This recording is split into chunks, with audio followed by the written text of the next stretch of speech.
What's happening? This is Merrick with Hustlenomics LLC. And today I'm going to take y'all through the process of closing on the house. It's relatively simple. What you do is you find a property that you're interested in and you go through it, you look at it, and if you're working with a realtor, you tell your realtor, hey, when can we tour this property? Then you schedule a time with him or her to go into it and you check all around and you make sure that's a property that you would be interested in pursuing further. After that, then what you do is you make an offer on it. If your offer is accepted, then you get it under contract. What getting a property under contract means is no one else can make an offer on it. It's exclusively yours to get at that point in time. Then from there, what I recommend everybody should do, unless you're just getting a smoking hot deal, you should get an inspector to check it out for all the issues that are that the property might have. Once the inspector says, hey, there's issues with the electric, or there's issues with the water or the plumbing, which you definitely want to do. You don't want to just buy the property and find it out after you purchase it, unless you have deep pockets like that.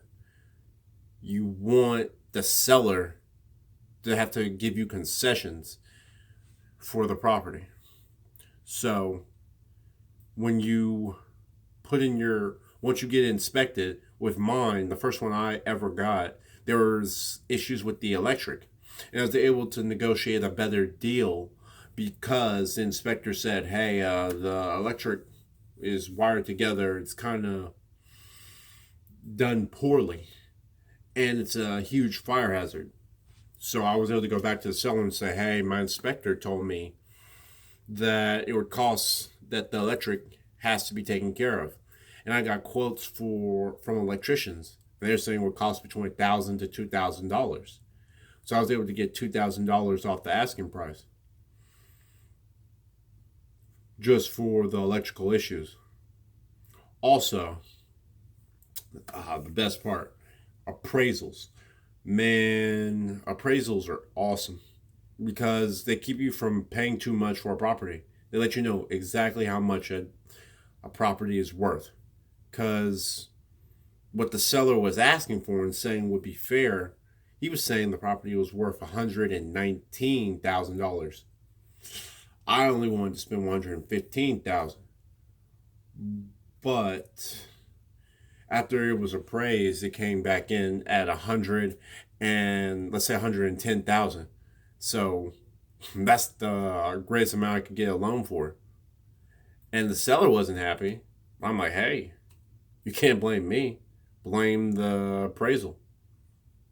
And that's how that goes, man.